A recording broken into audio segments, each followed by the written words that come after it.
Dejé mi billetera olvidada en algún lugar, estaba muy preocupada por mis documentos, tarjetas de crédito y $250 que tenía. Pero, 2 horas después me llegó un mensaje de alguien que la encontró, agarró $5 para un almuerzo, y dejó todo lo demás en la comisaría. Obviamente inicié una denuncia por haberme robado esos $5. Siempre he sostenido que la civilización occidental se sostiene sobre la delgada línea que divide el orden absoluto del caos absoluto. En mi vida diaria, no permito que exista el menor margen de improvisación ni de descuido, ya que la disciplina personal es el único escudo válido contra la mediocridad ambiente. Por eso, aquel martes por la mañana decidí instalarme en la cafetería ejecutiva del centro financiero, un espacio supuestamente diseñado para personas que entienden el valor del tiempo y del estatus. Me senté en una de las mesas del rincón, saqué mi estilógrafo y abrí mi pequeña libreta de gastos encuadernada en piel para registrar meticulosamente el costo de mi café americano. Para mí, anotar cada centavo no es una simple manía, sino una auditoría constante que garantiza la transparencia de mis finanzas personales. Luego de concluir mi metódica sesión de registro, guardé la libreta en mi bolso y me retiré hacia mi oficina corporativa para continuar con mis responsabilidades habituales. Lamentablemente, la distracción de los empleados del lugar, quienes hacían un ruido insoportable cerca de mi mesa, provocó que cometiera el inusual descuido de dejar mi billetera sobre la superficie de madera. En ese accesorio de alta calidad no solo llevaba todos mis documentos de identidad y mis tarjetas de crédito perfectamente ordenadas por orden alfabético, sino también la suma exacta de $250 en efectivo. Eran billetes nuevos, limpios, que yo misma había seleccionado en el cajero automático para mantener la pulcritud en mis transacciones semanales. Jamás me había sucedido algo semejante, pero la falta de armonía del entorno terminó afectando mi concentración por unos fatídicos minutos. 2 horas más tarde, mientras revisaba unos balances en mi computadora, la pantalla de mi teléfono celular se encendió con un mensaje de texto proveniente de un número completamente desconocido. El emisor resultó ser un tal Camilo, un perfecto extraño que me informaba de forma muy humilde que había encontrado mis pertenencias tiradas en la cafetería. En su texto, redactado con una caligrafía digital plagada de errores de puntuación que ya me generaron desconfianza, añadía que las había dejado intactas en la comisaría del distrito bajo la custodia del suboficial Torres. Sin embargo, el mensaje no terminaba ahí, sino que incluía una confesión descarada que me dejó completamente helada. El hombre se había tomado el atrevimiento de agarrar $5 de mi dinero bajo el pretexto de que llevaba horas buscando empleo, no tenía que comer y necesitaba un almuerzo rápido. La audacia de la gente de bajos recursos para autojustificar sus delitos siempre consigue dejarme sin palabras. De inmediato, suspendí todas mis labores importantes, tomé un taxi y me trasladé de urgencia a las dependencias de la comisaría local. Al ingresar al recinto, me dirigí al escritorio del suboficial Torres, un hombre de uniforme descuidado que parecía más interesado en su almuerzo que en velar por la seguridad nacional. Le exigí que me entregara la billetera de inmediato y, abriendo mi libreta de piel sobre el mostrador, procedí a realizar la auditoría física del contenido. Tal como el sospechoso lo había admitido en su cínico mensaje de texto, verifiqué la evidente anomalía en mis cuentas, faltaban exactamente los $5. El suboficial Torres, demostrando una alarmante falta de preparación ética, me sugirió con un tono condescendiente que debía estar agradecida con el destino. Según su retorcida lógica, recuperar mis documentos de identidad y los otros $245 intactos ya era un milagro que debería dejarme satisfecha. Yo lo miré con profunda lástima y le aclaré que la rectitud moral no admite grises, términos medios ni justificaciones sentimentales de ninguna especie. Un robo es un delito flagrante, sin importar si el monto equivale a una fortuna o al precio de un sándwich barato de estación. Permitir que las carencias materiales de un delincuente sirvan como atenuante es el primer paso hacia el colapso total de las instituciones. Por una cuestión de pura pedagogía social y para proteger los estándares morales que sostienen a esta comunidad, no podía quedarme de brazos cruzados. Le exigí al suboficial Torres que me tomara una denuncia formal por robo en contra de ese tal Camilo. El oficial redactó el documento oficial con una expresión de total fastidio, suspirando cada 2 líneas como si hacer cumplir la ley fuera una molestia para él. Yo me mantuve firme en mis convicciones, con la espalda recta y la mirada fija, sabiendo que mi acción era un servicio público indispensable. Me retiré de la estación policial con la frente en alto, convencida de que le estaba enseñando a ese hombre una lección sobre el respeto absoluto a la propiedad ajena. Comentarios de la historia principal. Usuario Anónimo 1 dice: es increíble que hayas perdido tiempo y dinero en ir a la comisaría a denunciar a alguien por $5. Gastaste más en el viaje en taxi de ida y vuelta que lo que supuestamente te robaron de la billetera. Al final, tu maravilloso orden financiero terminó en pérdida por pura soberbia. Respuesta de la OPE: el valor de las leyes de una nación no se calcula en centavos de pasaje ni en tarifas de transporte urbano. Los principios inquebrantables de la propiedad privada no tienen precio, aunque entiendo que a las mentes comunes les cueste procesar conceptos abstractos de alta moralidad. Usuario anónimo 2 dice, el chico tuvo la decencia de devolverte toda tu documentación y el resto del dinero en lugar de quedarse con todo, y tú lo tratas como a un criminal. Estaba pasando hambre y buscando trabajo, un poco de empatía no te vendría mal. El universo te va a cobrar esta tacañería multiplicada por 100. Respuesta de la OP, el desempleo y la precariedad económica no otorgan una licencia legal ni espiritual para convertirse en carterista de la noche a la mañana. La empatía mal entendida es la que destruye el tejido social, y yo no voy a aplaudir un delito solo porque el ladrón tenga la panza vacía. Actualización 1. Ha pasado una semana desde la última actualización. La onda expansiva de mi acto de justicia ha empezado a manifestarse de la forma más absurda debido a la laxitud moral de la gente que me rodea. Durante el almuerzo en el comedor de la oficina, decidí compartir detalladamente el caso con mis compañeros de trabajo para que sirviera como un ejemplo de civismo. Saqué mi libreta de piel y la coloqué sobre la mesa para ilustrar cómo el control y la legalidad deben prevalecer en cualquier escenario cotidiano. Para mi absoluta sorpresa, la mesa entera se sumió en un silencio incómodo y denso que nadie se atrevía a romper. Mi compañera de cubículo, Sandra, me miró con una mezcla de horror e incredulidad que me pareció sumamente ordinaria. Sin decir una sola palabra, se puso de pie con su bandeja de comida y se cambió a una mesa del fondo para no estar cerca de mí. Al llegar a mi casa por la noche, buscando el refugio de la racionalidad familiar, la situación se volvió todavía más hostil. Mi propio hermano, Carlos, me llamó por teléfono sumamente alterado y con un tono de voz que jamás le había escuchado. Me gritó una cantidad insufrible de insultos, afirmando que yo era una persona miserable y desalmada por perseguir judicialmente a un buen samaritano. Según sus gritos, ese hombre me había salvado de tramitar todos mis documentos de nuevo y merecía una recompensa en lugar de una patrulla. Intenté explicarle pacientemente que tolerar las pequeñas faltas es lo que corrompe a las naciones y fomenta la delincuencia. Él simplemente prefirió ignorar mis argumentos legales y me colgó el teléfono en medio de una frase. Ante su evidente complicidad con la deshonestidad y su falta de respeto hacia mi autoridad moral, tomé una decisión impulsiva esa misma noche. Abrí mi libreta de piel, busqué la sección de finanzas familiares y taché de forma definitiva el apoyo económico mensual que le enviaba a mi sobrino menor para sus clases de fútbol. Si mi hermano no es capaz de respetar la ley y validar mi rectitud, su familia directa no merece recibir los beneficios económicos de mi esfuerzo. Es una regla básica de convivencia. Quien defiende a los criminales debe asumir las consecuencias del aislamiento económico. Sé que mi sobrino llorará por sus entrenamientos, pero aprenderá que las acciones de los adultos tienen repercusiones reales en el presupuesto familiar. No puedo seguir subsidiando el crecimiento de personas que se crían bajo el manto de la justificación del delito menor. Comentarios de la actualización 1. Usuario anónimo 1 dice, anotar los castigos familiares en esa libreta de piel te hace ver como un villano de caricatura barata. Pareces una persona amargada que necesita una lista negra para sentir que tiene algún tipo de control sobre los demás. Nadie te respeta por eso, solo te tienen lástima. Respuesta de la OP, esa libreta es un instrumento de orden, auditoría y registro impecable que mantiene mi vida a salvo del caos reinante. Que las mentes débiles confundan la disciplina administrativa con la maldad de una caricatura solo demuestra la falta de estructura mental que padecen.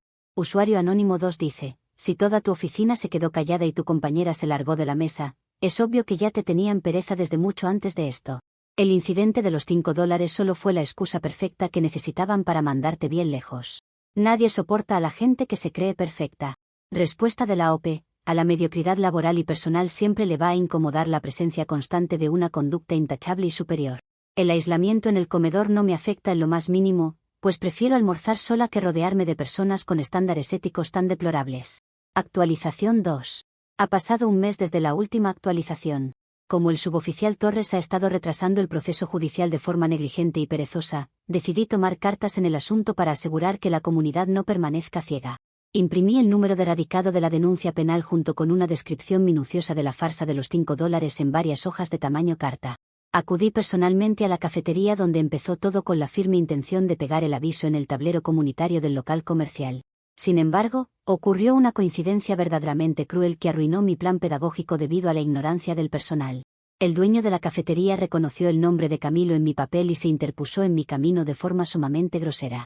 Frente a varios clientes que desayunaban en el lugar, este comerciante me informó que el muchacho solía pasar por afuera buscando comida sobrante de los platos. Añadió, con un dramatismo digno de una telenovela barata, que ese día el joven usó los $5 para comprar un sándwich que terminó dividiendo con un perro callejero de la cuadra. El dueño se negó en rotundo a permitirme usar el tablero y me pidió que me retirara de su propiedad privada de forma inmediata.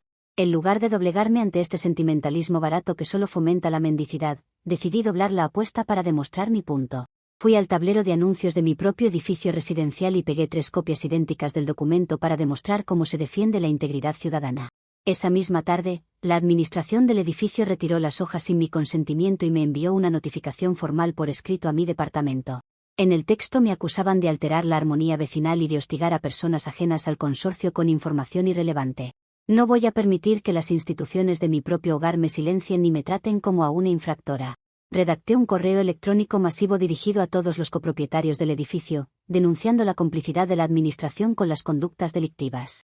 Les dejé claro que vivir en un lugar que protege a los ladrones baja la plusvalía de nuestros departamentos y destruye la seguridad común. La respuesta de mis vecinos fue un silencio sepulcral en los pasillos, lo cual confirma que la cobardía es la enfermedad de este siglo. Comentarios de la actualización 2. Usuario Anónimo 1 dice: ¿en serio el chico usó el dinero para darle de comer a un perro de la calle y tú sigues con tu cruzada penal? Me pregunto si también vas a ir a la comisaría a denunciar al perro por complicidad en el consumo de bienes robados. Tu nivel de ridiculez ya superó todos los límites imaginables. Respuesta de la OP. El desvío posterior de los fondos robados hacia un animal doméstico no anula de ninguna manera la ilegalidad del acto original. El robo se consumó en el momento en que se extrajo el billete de mi billetera, y las intenciones caritativas posteriores son simples adornos para engañar a los incautos. Usuario Anónimo 2 dice: mandarle un correo masivo a todo tu edificio por $5 es la prueba definitiva de que necesitas ayuda profesional urgente. Nadie puede ser tan ridículamente obsesivo en la vida real por esa cantidad de dinero.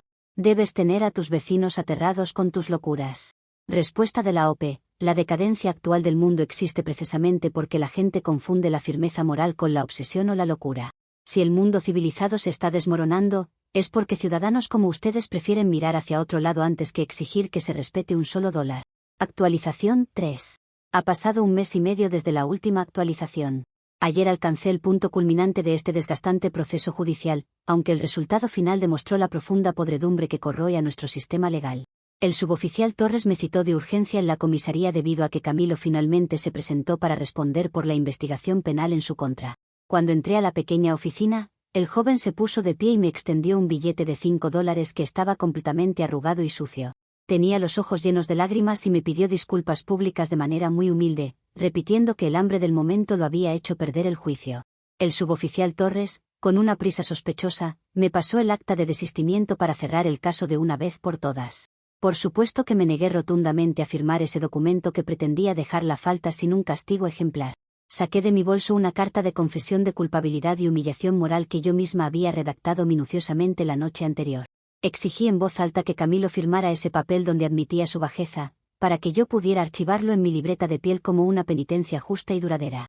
Al ver mi legítima petición, el suboficial Torres se levantó de su silla completamente asqueado por mi exigencia, demostrando su total incapacidad profesional. Rompió mi carta en mi propia cara, tiró los pedazos al suelo y cerró el trámite administrativo de forma abrupta. Me ordenó salir de la comisaría inmediatamente, amenazándome con una detención por obstrucción menor y abuso del tiempo policial. Salí de la estación con la cabeza en alto, sintiendo que había sostenido mi bandera de rectitud hasta el final frente a la corrupción oficial. Sin embargo, al encender mi teléfono celular en la calle, la realidad me dio una bofetada de mala suerte que no merecía en absoluto. Mi madre me llamó para informarme de forma tajante que mi hermano, mis primos y mis amigos de la infancia habían organizado una gran cena familiar para el próximo fin de semana. Antes de que pudiera alegrarme, me dijo que yo tenía estrictamente prohibido asistir a ese evento ni a ningún otro en el futuro. Me aseguró que nadie en la familia tolera ya estar cerca de mi maldad disfrazada de justicia y que me han eliminado de todos los canales de comunicación. Mi círculo social me ha desterrado por completo por el simple hecho de no ser una hipócrita como ellos. Comentarios de la actualización 3. Usuario Anónimo 1 dice: llevar una carta de humillación redactada por ti misma para que la firme un pobre hombre que lloraba de hambre es de una crueldad infinita. Pareces un inquisidor medieval que necesita ver sufrir y arrastrarse a la gente para sentirse viva en su burbuja de perfección. Qué bueno que el policía te echó a la calle. Respuesta de la OP. Los grandes reformadores de la historia y los defensores de la ley siempre fueron incomprendidos y rechazados por las mentes débiles de su época. Exigir una penitencia firmada no es crueldad, es pedagogía pura para asegurar que el delincuente entienda la gravedad de violar la propiedad privada. Usuario Anónimo 2 dice: me declaro oficialmente del equipo de tu madre y celebro que tu familia haya tenido los pantalones de purgar a un miembro tan tóxico. Imagina ir a una cena familiar y tener miedo de que denuncies a tu tía por servirse un trozo más de pastel. Te quedaste sola por mala persona. Respuesta de la OPE: la sangre familiar no vale absolutamente nada si está dispuesta a unirse al fango de la delincuencia y la justificación del robo. Prefiero 1000 veces el aislamiento absoluto antes que compartir la mesa con personas que consideran que la ley es algo opcional que se puede romper por conveniencia. Actualización 4. Ha pasado 6 meses desde la última actualización. Las consecuencias prácticas de la profunda injusticia social que sufro se han asentado por completo en mi rutina ordinaria, transformando mi entorno en un desierto de interacciones. En la oficina, debido a las constantes quejas del personal sobre el ambiente tenso que supuestamente provoco con mi presencia, la gerencia tomó una medida cobarde. Decidieron transferirme a un cubículo aislado en la planta del sótano, un espacio húmedo destinado exclusivamente al archivo muerto de la corporación. Allí paso mis extensas jornadas en absoluta soledad, ordenando papeles viejos sin que nadie me dirija la palabra, ni siquiera para asuntos estrictamente relacionados con el trabajo diario. Los demás empleados bajan la mirada si me cruzan en el ascensor, evidenciando su incapacidad para sostener el contacto visual con alguien íntegro. Esta alarmante exclusión no se limitó al ámbito laboral, sino que destruyó por completo mi vida personal durante las fechas más importantes del año. Pasé las festividades de Navidad y Año Nuevo completamente sola en el silencio de mi departamento, cenando una porción fría que yo misma preparé con precisión gramo a gramo. Ninguno de mis antiguos amigos se tomó la molestia de enviarme un mensaje de texto para desearme felicidades, confirmando la fragilidad de sus supuestos afectos. Las llamadas semanales que intento realizarle a mi madre van directo al buzón de voz de forma sistemática, lo que demuestra que prefieren mantener la mentira familiar antes que escuchar la verdad de mis argumentos. El teléfono ya no suena en mi mesa de noche, convirtiéndose en un objeto decorativo que atestigua el triunfo de la hipocresía social. Sin embargo, cada noche repito el mismo ritual de justicia que me devuelve la paz mental que la sociedad me niega. Abro mi libreta de piel sobre el escritorio iluminado y contemplo las páginas que registran el verdadero orden del universo. Justo en la página central de la libreta tengo perfectamente engrapado el billete arrugado de $5 que Camilo tuvo que devolverme en la comisaría bajo presión legal. Al lado de ese trozo de papel gastado, mi balance de cuentas anual se encuentra perfectamente cuadrado hasta el último centavo, sin un solo error de cálculo. Es evidente que vivo en un mundo profundamente enfermo, un nido de personas sin principios que prefieren habitar en el desorden, la complacencia y la delincuencia antes que convivir con alguien valiente. Siento un vacío enorme y pesado al mirar el teléfono en completo silencio durante las noches de tormenta, pero me consuela el espíritu saber que soy una mártir de la verdad. La soledad de mi cubículo en el sótano y el desprecio de mis familiares son el precio que los justos deben pagar en una época de decadencia moral generalizada. Prefiero este destierro definitivo, el ostracismo social y la ausencia de abrazos falsos antes que corromper mis altísimos estándares morales para complacer a una masa mediocre que normaliza el robo. Al final del día, mi libreta está cuadrada, mis cuentas reflejan la realidad y mi conciencia permanece tan limpia y afilada como el primer día en que decidí no regalar mis $5.